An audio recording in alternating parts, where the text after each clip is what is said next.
We start with breaking news that CBS News has just confirmed. Former CNN news anchor Don Lemon was arrested last night. We have 3 sources with direct knowledge confirming that to CBS News. Another source familiar says a grand jury was impaneled on this yesterday.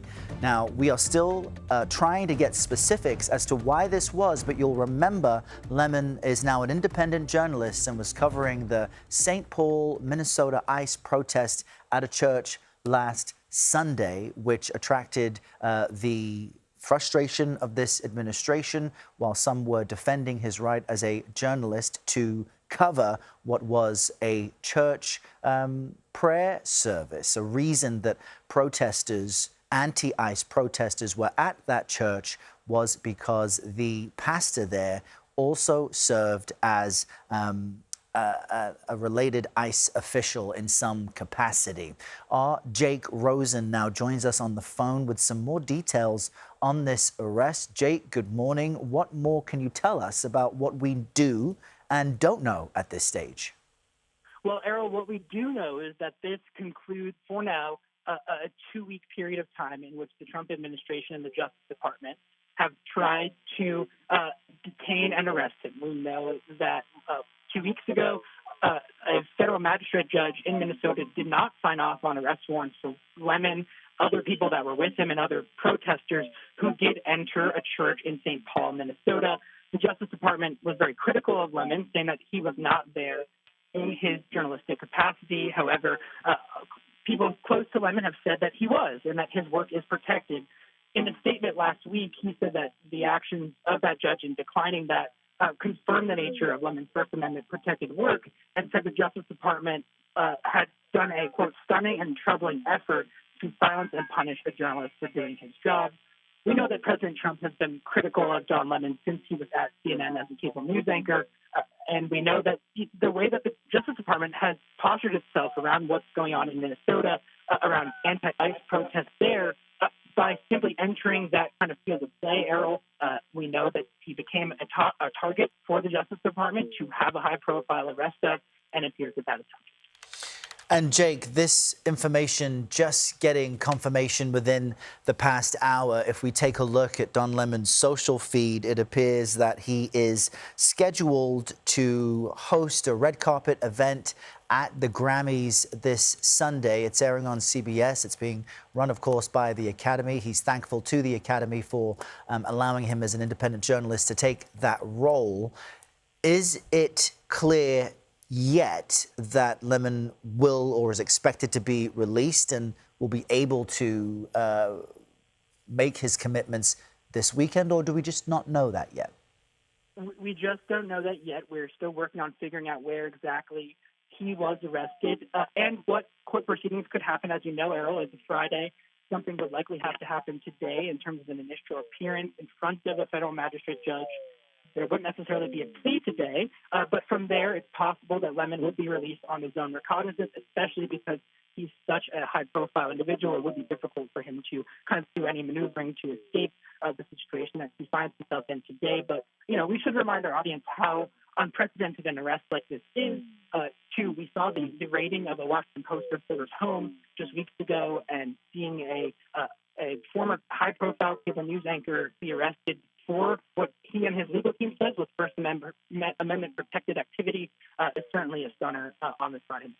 And just to emphasize a point you've just made, Jake, that magistrate judge who refused to approve an arrest warrant for Lemon about 6 days ago, Douglas Micco, he said that prosecutors then had failed to present evidence that would justify an arrest. Again, Lemon, as an independent journalist, was covering anti-ICE protests at a church because the pastor at that church was connected to ICE activities. So that action, if Lemon was covering the demonstration, would typically be protected under the First Amendment right of a free press. We're just looking at some of the footage from that demonstration. At the time, the administration and people connected with the Trump administration had characterized this as an interference with church and religious practice and services. There are laws on the books that prevent that. But as you mentioned, and as I've just repeated, the magistrate judge at the time didn't see evidence of a crime being committed. So how serious would this be if the administration then found a way to charge Lemon with something and have now arrested him under it? Again, we don't know that there's a direct connection at this moment, but how significant would that be?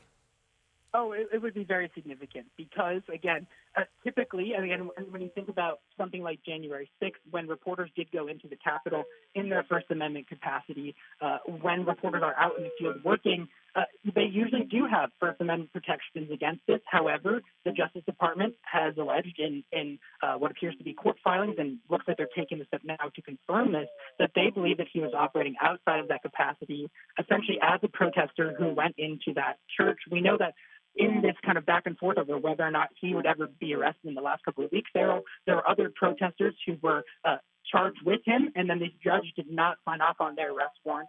And it was not immediately clear what the Justice Department would do next, but our sources are telling us that there was a grand jury impaneled, which means peers in Minnesota or potentially elsewhere, Errol, chose to indict him, which means it's not just coming from the Justice Department going to a judge. We'll see what those charges are, hopefully shortly.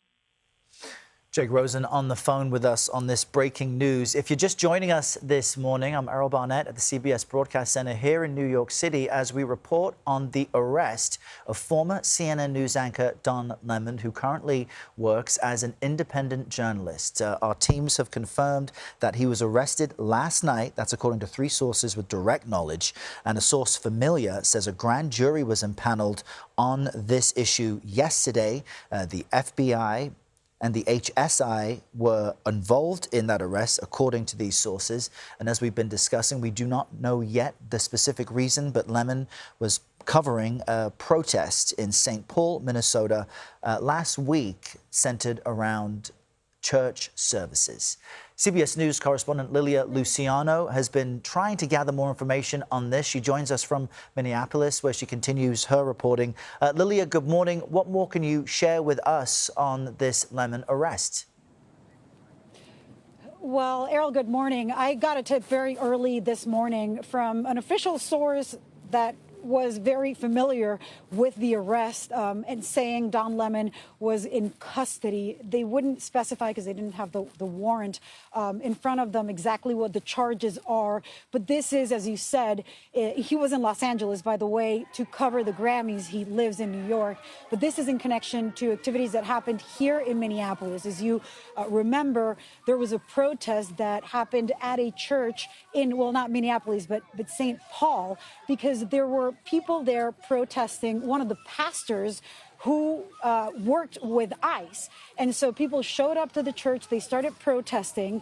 That day, Don Lemon was at the church. He was interviewing the pastor. He has said that he was there in his capacity as a journalist.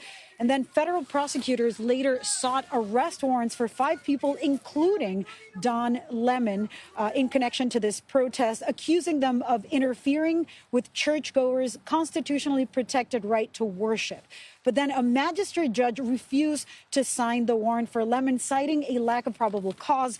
Then the Justice Department took what has been described as an unusual step of asking a federal appeals court, so lower court, to force the warrants to be signed at the, or a higher court, rather, at the record. And then the appeals court denied. So we have 2 courts that had denied to press charges. Somehow now Don Lemon has been arrested. Back when this all was happening, Don Lemon's attorney said that the magistrate's decision confirmed that Lemon was engaged in First Amendment protected journalism, of course, and called the government's effort a, quote, stunning and troubling attempt to silence and punish a journalist for doing his job. We are continuing to report, but as you mentioned, CBS News also confirmed that a grand jury was paneled yesterday in regards to this. We don't know if he is still, Don Lemon, in custody, but we haven't seen anything on his social media.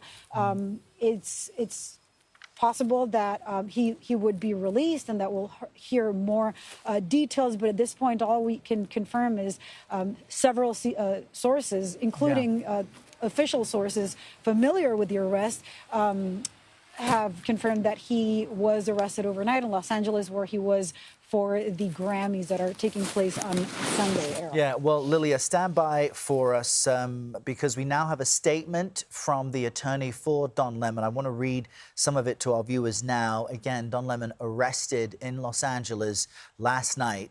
And a statement from his lawyer reads in part, quote, Don Lemon was taken into custody by federal agents last night in L.A., where he was covering the Grammy Awards. Don has been a journalist for 30 years, and his constitutionally protected work in Minneapolis was no different than what he has always done. The statement goes on to read that the First Amendment exists to protect journalists whose role it is to shine light on the truth and hold those in power accountable. There's no more important time for people like Don to be doing this work. Again, this statement from Don Lemon's lawyer moments ago, just being sent to us here in our newsroom. I'll read you more of the statement from Mr. Lemon's attorney. Quote, instead of investigating the federal agents who killed 2 peaceful Minnesota protesters, the Trump Justice Department is devoting its time, attention, and resources to this arrest. And that is the real indictment of wrongdoing in this case. Again, I'm directly quoting from Don Lemon's attorney here. The statement ends by saying, this unprecedented attack on the First Amendment and transparent attempt to distract attention from the many crises facing this administration will not stand. Don will fight these charges vigorously and thoroughly in court. That's a statement from Don Lemon's attorney on his arrest last night. We're covering this here on CBS News as our reporters try to confirm information with their sources in LA, in Washington, and in other places. But it appears that this could be connected to Mr. Lemon's efforts as an independent journalist to cover anti-ICE demonstrations in Minnesota. We were just speaking with our Lilia Luciano, who has been reporting extensively from the ground there in Minnesota, who made the point that after this incident, which you're seeing on your screen, there was an effort to bring charges against not just Don Lemon, but other protesters there. But a federal appellate court declined to file charges, and they also declined to order a lower court judge to sign arrest warrants for 5 people. That includes Lemon. One of the 3 judges said he felt there was probable cause to justify the arrests, but multiple people were charged in connection with that demonstration, and it was also linked to an ICE official who appears to be one of the pastors at that church. And there had been apparently an effort by the Trump administration to make some kinds of charges stick. Lilia, if you can still hear me, can you help us understand that legal effort post-demonstration that ultimately failed to make charges stick to Lemon? Because something has happened between that, obviously, and now. Yeah.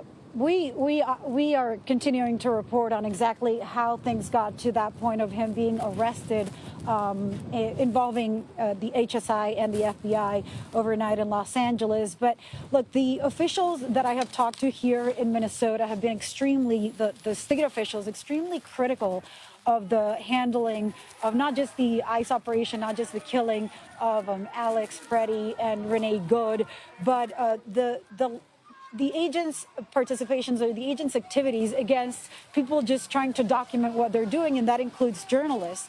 We have seen agents who have, pushed journalists or forced them out of the scene, saying that they are impeding with law enforcement activity. There's a great deal of concern here in Minnesota and, of course, across the country, too, with those actions. So yesterday I sat with the prosecutor for the state of Minnesota who is overseeing the investigation into Alex Preddy's killing and Renee Good's killing. And she was very strong with her words about how the federal government is acting. She says that her investigators, the state investigators, are being excluded from the evidence and the investigation, the federal investigation into those killings. She's very concerned, calls it all unprecedented, concerned with the way that that the government is kind of conflicting with the state. And this is all, right now, what we've been covering here, this is all happening as Tom Homan showed up yesterday in Minneapolis and basically changed the tone and said that there would be a scaling back of the amount of agents that are here on the ground if the state cooperates. when you see such a high-profile journalist as Don Lemon, somebody who was an anchor for years at CNN, somebody whose face and name everybody, I mean, many people recognize in this country, being arrested while he was at a church interviewing the pastor that was being, targeted by the protesters, or, who the protesters showed up to protest. I think you have such a big story, you have such a big concern, such a strong message about the First Amendment. That is what we're hearing from Don Lemon's attorney. We don't know what the charges are. We don't know exactly what Don Lemon's activities were inside that church. But in terms of messaging, go ahead. Just want to interrupt you momentarily because our Nicole Skanger has just shared with us the specific charges that Mr. Lemon now faces. So we want to share with our viewers what that is. His charges include conspiracy against rights. You're seeing that on your screen, and for violating the FACE Act. Let me just explain what these charges include. On the conspiracy against rights, this statute protects against conspiracies to interfere with rights such as voting, housing, or bodily integrity. For the second charge he faces, this is the FACE Act. That's the Freedom of Access to Clinic Entrances. This is a charge which forbids using force, threats, or physical obstruction to stop individuals from accessing reproductive health clinics or places of worship. That sounds key. It also prohibits damaging or destroying property at these locations. So, Lilia, now that we know two of the charges that Don Lemon faces, it does appear to be connected to that demonstration in a church from about 6 days ago, which a magistrate judge refused to bring charges at that time. And we know the administration has been pushing since then to appeal and find a way to make something stick. I believe you covered this when it took place a week ago. Lilia, you've been covering so much, I'm not sure, but remind us why the FACE Act itself... I wasn't here. Okay, but remind us why the FACE Act would be key. I wasn't here, but the source who gave me the tip this morning, how we learned for the first time that Don Lemon had been arrested, suggested, he didn't have the warrant, but suggested that it would be connected to the FACE Act, and this seems to be what the government was looking for. It's an interesting charge. Again, we need to, we don't have the evidence. We don't know exactly what happened. But Don Lemon and his attorney and his representatives have said he was there just interviewing the pastor, doing his job as a journalist. For all of us, it's very concerning to think about when we are there covering a protest, which we do constantly. We do all kinds of protests. The actions of the protesters and whatever charges are brought against the protesters, whether or not they are legal, justified, protected by the First Amendment, you don't have that expectation that you are going to be also arrested and charged for being there. We have been tackled, tear gassed in this country and other countries. But when it comes to pressing charges, this is a very serious thing that the government is saying to all of us. To all of us covering protests, to all of us engaging in journalism and bringing the audience what is happening from the ground, especially when it comes to somebody who is, not as well. He is working as an independent journalist, but somebody who people know as a journalist, who has such a name and a face and is so widely recognized. You really have to consider what is the message that the government is sending, even after multiple courts had refused to file those charges. It's very important for us to understand, and this is something that we've seen the administration do when it comes to immigrants too, that when one state is not friendly to the intention of the government, then they move immigrants to another state. So I'm very curious to know, this grand jury was called yesterday, what kind of evidence they saw. Look, we don't have the evidence, we don't have the facts, we don't know exactly what happened, whether he was obstructing, what he was doing there. But I think the intention, or I think we have to pay very close attention to why this much insistence in bringing charges against Don Lemon, and what is the intention, or what is the message that is sending to all of us who do this for a living. and to the public at large. And Lilia, I'll just share with you that the consequences of these two charges on the conspiracy against rights, you could have fines and or up to 10 years in prison. And the freedom of access to clinic entrances, or the FACE Act, a violation of that is a misdemeanor on your first offence with up to 6 months in prison for non-violent obstruction. Subsequent offences, though, can be categorised as a felony, with penalties increasing up to 18 months for non-violent offences, up to 3 years for violent offences. So serious potential consequences for a former CNN news anchor and independent journalist who was, as you have been doing, covering the incredible events there from the past few weeks. We'll let you go for now, Lilia. We appreciate your reporting as you are there in Minneapolis. Our thanks also to Jake Rosen, who helped us get you information on this, as well as Nicole Skanger, who shared with us moments ago what the specific charges are. Former CNN news anchor and independent journalist Don Lemon arrested last night. He was arrested weeks after covering an anti-ICE demonstration in Minnesota, charged with 2 specific potential violations: conspiracy to deprive rights and a violation of the FACE Act, or interfering by force of someone's First Amendment rights. We're going to gather more information on this in these next few hours and have updates for you throughout the day here on CBS News 24/7. But for now, I'm Errol Barnett. We'll take a very short break and return you to CBS Mornings.